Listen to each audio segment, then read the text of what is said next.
నియోజకవర్గ ప్రజలు భారీ మెజారిటీతో గెలిపించారు. నన్ను కుటుంబ సభ్యులుగా చూశారని ఎమ్మెల్యే మైనంపల్లి రోహిత్ వెల్లడించారు.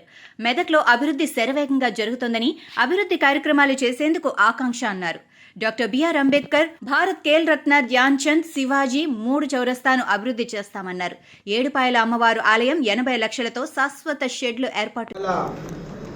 పాపన్నపేట మండలంలో కొత్తలింగాయపల్లి, అదేవిధంగా ఈ ఎస్కొండాపూర్, శంకరంపేటలో ఎస్కొండాపూర్, ఇవన్నీ కూడా వాటర్ ప్లాంట్లు ఆల్రెడీ ఏర్పాటు చేయడం జరిగింది. రేపో ఎల్లుండో రెడీ అవుతాయి. అవి రెడీ కాగానే ప్రత్యేకంగా మన మైనంపల్లి హనుమంతరావు గారే వచ్చి అవిటికి ఇనాగ్రేట్ చేయడం జరుగుతుంది. మరి ఇదే కాకుండా మరి నిన్న మొన్న నేను కొంచెం గ్రామాలలో తిరుగుతూ ఉంటే నాకు ఒక ముఖ్యమైన సమస్య, అంటే ఎట్లాంటి సమస్య అంటే, ఇప్పుడు నేను ఎక్కడికి పోయినా కానీ అట్లీస్ట్ ఒక నిన్ననే ఒక 2-3 యాక్సిడెంట్లు చూడడం జరిగింది. వీళ్ళందరూ కూడా మరి తాగి మద్యం సేవించి మరి బండి నడుపుకుంటూ పడిపోవడం జరిగింది. కాబట్టి నేను ఎస్పీ గారిని కూడా మరి ఎస్పీ గారితో మాట్లాడతాం, ఇవాళ రేపు మాట్లాడి డ్రంక్ అండ్ డ్రైవ్ కండక్ట్ చేసి, అంటే భారీగా ఫైన్ లేకుండా, ఎందుకంటే పాపం వాళ్ళు కూడా బీద వాళ్ళు ఉంటారు, ఫైన్ వేయొద్దని చెప్తాం. కానీ వాళ్ళని పిలిచి కౌన్సిలింగ్ ఇచ్చి, ఎందుకంటే ప్రాణాలు ముఖ్యం. మమ్మల్ని ఒక కుటుంబ సభ్యుడిలాగా ప్రజలు చూసినప్పుడు తప్పకుండా వాళ్ళ కుటుంబ సభ్యుడిలాగానే ఆలోచించాల్సిన బాధ్యత మా మీద ఉంటుంది. కాబట్టి తప్పకుండా మరి ఎస్పీ గారితో మాట్లాడి కౌన్సిలింగ్ సెషన్స్ అరేంజ్ చేసి మరి మద్యం తాగి నడపకుండా చర్యలు తీసుకుంటాం, దాన్ని కట్టడి చేసే విధంగా పనిచేస్తామని చెప్పి మీ అందరు కూడా తెలియజేసుకుంటా ఉన్నాం. మరి ఇంతకుముందు ఎప్పుడు కూడా ఎవరు వచ్చినా, మరి మాజీ ముఖ్యమంత్రి కానీ మంత్రులు కానీ ఎవరు వచ్చినా 100 కోట్లు 1000 కోట్లు మాట్లాడుతుంది. కానీ మన మెదక్కి వచ్చింది ఒక రూపాయి కూడా మన మెదక్ రాలేదు. ఇవాళ మైనంపల్లి రోహిత్ అనేటోడు 100 కోట్లు 1000 కోట్లు మాట్లాడాడు. మైనంపల్లి రోహిత్ అనేటోడు ఏం చేయగలుగుతాడు, ఎట్లా చేస్తాడు అనేది నేను చేసి మెదక్ ప్రజలకు చూపెట్టబోతా ఉన్నా. అధికారుల చుట్టూ, మరి ఎమ్మెల్యే ఇల్లు చుట్టూ, లేకపోతే ఇల్లు చుట్టూ ఇల్లు చుట్టూ తిరగాల్సిన పరిస్థితి, లేకపోతే ఆ ఆఫీస్ చుట్టూ తిరగాల్సిన పరిస్థితి. అదే ఈ గవర్నమెంట్ వచ్చినాక, మరి మీరు ఎమ్మెల్యేగా ఎన్నుకున్న తర్వాత, ఈ ముఖ్యమంత్రి గారు వచ్చిన తర్వాత, ఈ మంత్రులు వచ్చిన తర్వాత, మరి ఈ ప్రభుత్వం వచ్చిన తర్వాత, మరి అధికారులే మా ఊరికి వస్తూ ఉన్నారు. మా ప్రజాపాలన పేరుతో అధికారులే ఊరికొచ్చి మరి దరఖాస్తులు తీసుకుంటా ఉన్నారని చెప్పి ప్రజలందరూ కూడా చాలా సంతోషంగా ఉన్నారు. అది కూడా మీ దృష్టికి తీసుకొస్తా ఉన్నాను. కాబట్టి ఇదే కాదు, ఈ 22వ తారీఖు తర్వాత నుంచి మరి మేమే పర్సనల్గా అన్ని గ్రామాలు కూడా తిరగడం జరుగుతుంది. అన్ని గ్రామాలలో కూడా పోయి మరి వాళ్ళకి ఒకసారి మరి మా కృతజ్ఞతా భావంతో మరి అన్ని గ్రామాలను కూడా తిరగడం జరుగుతుంది 22 తర్వాత నుంచి. ఎందుకంటే 2 నెలలేమో మీకు తెలుసు, ఒక నెలనేమో అధికారులు ఆఫీసులు సెట్ కావడానికి ఆ నెల అయిపోయింది. ఇప్పటి నుంచి ఈ 22వ తారీఖు నుంచి మొత్తం అన్ని గ్రామాలు కూడా తిరుగుతాం. మళ్ళీ ఇంకొకసారి ప్రజల వద్దకు పోయి వాళ్ళ సమస్యలు తెలుసుకుంటాం. వాళ్ళ సమస్యలు అన్నీ కూడా పరిష్కరించే విధంగా మేము పనిచేస్తాం. 100 కోట్లు 1000 కోట్లు మాట్లాడే అవసరం లేదు, అట్లా మాటలు రావు. ఏదున్నా ప్రజల కోసం పనిచేస్తాం. ఎందుకంటే వాళ్ళు ఇయ్యబట్టే కదా మేము ఇవాళ ఈ స్థానంలో ఉన్నాం. కాబట్టి ప్రజల శ్రేయస్సు కోసం, ప్రజల మంచి కోసం మేము పనిచేసుకుంటూ ముందుకు పోతాం. ఇంకా మీకు ఏమైనా ప్రశ్నలు ఉంటే అడగచ్చు. మన మెదక్ చర్చ్ కూడా 100 ఏళ్ళు పూర్తి చేసుకుంటా ఉన్నది. కాబట్టి ఆ మెదక్ చర్చ్ డెవలప్మెంట్ కోసం కూడా మరి ప్రత్యేకంగా ముఖ్యమంత్రి గారితో మాట్లాడి మరి దాన్ని ఎట్లా డెవలప్ చేయాలో, దానికోసం ఏం చేయాలన్నది మరి డిస్కస్ చేసి అది కూడా చేస్తామని చెప్పి తెలియజేసుకుంటా ఉన్నాం. ఈ చర్చ్లే కాదు, మస్జిద్లు ఏమైనా ఉంటే దాన్ని కూడా డెవలప్ చేస్తాం. ఇంకేమైనా గుళ్ళు ఉంటే మరి మా సొంత డబ్బులతో కూడా డెవలప్ చేస్తాం. ఏదున్నా మా మెదక్ ప్రజల కోసం, మా మెదక్ ప్రజల ఒక కుటుంబ సభ్యుడిలాగా పనిచేసుకుంటూ ముందుకు పోతాం.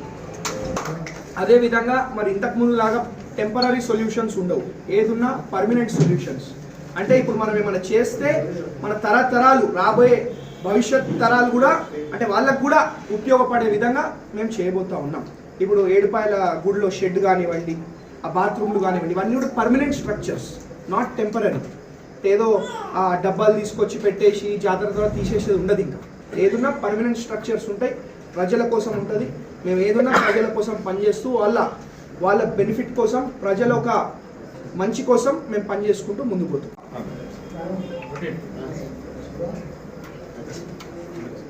ఇదేమో ధ్యాన్ చంద్ చౌరస్తా. సార్ కొంచెం కిందికి పెట్టండి. బ్రహ్మాండమైన సెల్ఫీ పాయింట్లు ఏర్పాటు చేద్దామని చెప్పి మరి మేము నిర్ణయం తీసుకోవడం జరిగింది. ఒకటేమో నర్సాపూర్ నుంచి మెదక్ వచ్చే రోడ్లో, ఇంకోటేమో మెదక్ వెల్కమ్ బోర్డు. ఇదే కాకుండా మరి ఏడుపాయల అమ్మవారి టెంపుల్ కోసము అంటే ఎప్పుడు వీళ్ళు ఏం చేస్తూ ఉన్నాయంటే ఏదో ఫండ్స్ తీసుకురావాలా, టెంపరీగా ఏదో ఒకటి చేసేయాలా, పైసలు వేస్ట్ చేయాలా, కథం పట్టేయాలి. మేమేం చేస్తూ ఉన్నామంటే ఒక పర్మనెంట్ స్ట్రక్చర్, ఒక 80 లక్షల రూపాయలతోటి ఒక పర్మనెంట్ షెడ్ వేపిస్తూ ఉన్నాం. అంటే అది ఎప్పటికుంటుంది, ఇంకా షెడ్ డబ్బులు వేస్ట్ కావు, మళ్ళీ ప్రజలకి రేపటి రోజు ఇబ్బంది కలగకుండా ఎప్పటికీ ఆ షెడ్ ఉండే విధంగా ఒక నిర్ణయం తీసుకున్నాం. అదే కాకుండా అదేవిధంగా మన ఏడుపాయల అమ్మవారి టెంపుల్లో బాత్రూమ్లు, ఇంకా కొన్ని రూమ్లు కూడా కడదామని చెప్పి మరి మేము నిర్ణయం తీసుకోవడం జరిగింది. ఆ మేరకు మరి అతి తొందరలో రేపో ఎల్లుండో అవతల ఎల్లుండో మరి వర్క్స్ కూడా స్టార్ట్ చేస్తామని చెప్పి మీ అందరు కూడా తెలియజేసుకుంటూ ఉన్నాం. ఇదే కాకుండా మరి ఇంతకుముందు మేము మెదక్కి మైనంపల్లి సోషల్ సర్వీస్ ఆర్గనైజేషన్ ద్వారా రావడం జరిగింది. కాబట్టి ఆ మైనంపల్లి సోషల్ సర్వీస్ ఆర్గనైజేషన్ కార్యక్రమాలు కూడా అన్నీ కూడా ఎట్లయితే నడుస్తున్నాయో ఇంతకుముందు అదే విధంగా ఇప్పుడు కూడా మరి నడుస్తూ ఉన్నాయి, బోర్లు నడుస్తూ ఉన్నాయి. మరి రేపో ఎల్లుండో ఫిక్స్డ్ డిపాజిట్ ప్రోగ్రామ్లు కూడా మళ్ళీ స్టార్ట్ చేయబోతూ ఉన్నాం. అన్నీ కూడా మరి బ్రహ్మాండంగా చేసుకుంటూ ముందుకు పోతూ ఉన్నాం. కానీ ఈ అభివృద్ధి కార్యక్రమాలు ప్రభుత్వానికి సంబంధించిన అన్ని నేను చూసుకుంటాను. ఈ MSS Mynampally social service organisation దానికి సంబంధించిన ఏ కార్యక్రమాలు ఉన్నా కానీ మరి పెద్దలు మైనంపల్లి హనుమంతరావు గారు పర్సనల్గా చూస్తూ ఉన్నారు. కాబట్టి వారే వచ్చి అన్ని బోర్లు కూడా ప్రారంభిస్తూ ఉన్నారు. అదేవిధంగా రేపటి నుండి ఫిక్స్డ్ డిపాజిట్లు ప్రోగ్రామ్ కూడా స్టార్ట్ చేయబోతూ ఉన్నారు. పుస్తమెట్టలు అన్నీ అంటే ఎప్పుడు కూడా అది ఎలక్షన్ ముందు అదే నడిచింది, ఎలక్షన్ తర్వాత కూడా అదే నడుస్తూ ఉన్నది. ఎప్పుడు కూడా మేము ఎలక్షన్ ముందు ఒకటి, ఎలక్షన్ తర్వాత ఒకటి చెప్పలేదు. కాబట్టి బ్రహ్మాండంగా అటు మైనంపల్లి సోషల్ సర్వీస్ ఆర్గనైజేషన్, ఇటు మన కాంగ్రెస్ పార్టీ కార్యక్రమాలు, ఇటు ప్రభుత్వ కార్యక్రమాలు అన్నీ కూడా బ్రహ్మాండంగా చేసుకుంటూ మరి మెదక్ నియోజకవర్గాన్ని అభివృద్ధి చేసుకుంటూ ముందు తీసుకుపోతామని చెప్పి మీ అందరు కూడా మరి ఇంకొకసారి మీ ద్వారా మా మెదక్ కుటుంబ సభ్యులకి మాటిస్తూ ఉన్నాం. ఇదే కాకుండా మరి మా సొంత డబ్బులతోటి మరి కొన్ని వాటర్ ప్లాంట్లు కూడా ఏర్పాటు చేయబోతూ ఉన్నాం. అవి కూడా మరి మైనంపల్లి హనుమంతరావు గారు ప్రత్యేకంగా వచ్చి ఇనాగ్రేట్ చేస్తాం. ఉట్టి వాటర్ ప్లాంట్లే కాదు, దాదాపు 100 పిఓయూలు అంటే మరి గుడి దగ్గర కానివ్వండి, చిన్న స్కూళ్ళు ఉంటే కానివ్వండి, అంటే ఇది తాగడానికి పెద్ద ప్లాంట్ కాదు, ఒక 30 నుంచి 35 లీటర్లు వస్తాయి గంటకి. జస్ట్ ఒక తాగనికి పిల్లలు కానివ్వండి, ఎవరైనా మన మంచినీళ్ళు తాగడానికి ఆ పిఓయూలు కూడా, ఆ పిఓయూ వాటర్ ప్లాంట్స్ కూడా చిన్నవి, అవి కూడా దాదాపు 100 మా సొంత డబ్బులతో ఏర్పాటు చేద్దామని చెప్పి మేము నిర్ణయం తీసుకోవడం జరిగింది. మరి ఇవాళ మరి మీకు తెలుసు, మొన్ననే మరి ప్రజలు బ్రహ్మాండమైన మెజారిటీ తోటి మరి మమ్మల్ని గెలిపించడం జరిగింది. మరి వాళ్ళు ఎప్పుడు కూడా మమ్మల్ని ఒక కుటుంబ సభ్యుడిలాగా, ఒక అన్నలాగా, ఒక కొడుకులాగా, ఒక తమ్ముడిలాగా, ఒక మన్మడిలాగా చూసిండ్రు. కాబట్టి మేము కూడా అదే విధంగా వాళ్ళకి ఏ ఇబ్బంది కలగకుండా, ఏ బాధ కలగకుండా మరి అన్నీ కూడా మరి మెదక్ నియోజకవర్గాన్ని అభివృద్ధి చేసే విధంగా మరి సేవా కార్యక్రమాల్లో మరి ముందుకు పరిగెత్తించే విధంగా మరి పనిచేయాలనేదే మా ముఖ్య ఆకాంక్ష, ముఖ్య కోరిక.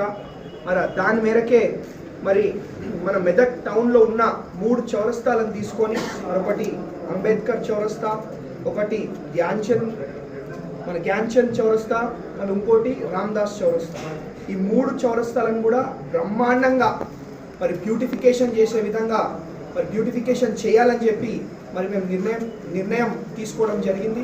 మరి ఆ నిర్ణయం మేరకి మరి మేము మీ అందరి కోసం ఆ బ్రోషర్స్ కూడా తయారు చేయడం జరిగింది. మీ అందరు కూడా ఒక్కొక్క కాపీ ఇస్తాం. ఈ 3 చౌరస్తాలే కాకుండా మరొకటి మెదక్ వెల్కమ్ బోర్డ్ ఒకటి, అదేవిధంగా మరి నర్సాపూర్ నుంచి మెదక్ వచ్చే రూట్లో ఒక selfie point I love Medak అని చెప్పి మన మెదక్ వెల్కమ్ బోర్డ్ దగ్గర ఏర్పాటు చేయాలని చెప్పి మరి మేము నిర్ణయించుకోవడం జరిగింది. ఏమో రామ్దాస్ చౌరస్తా,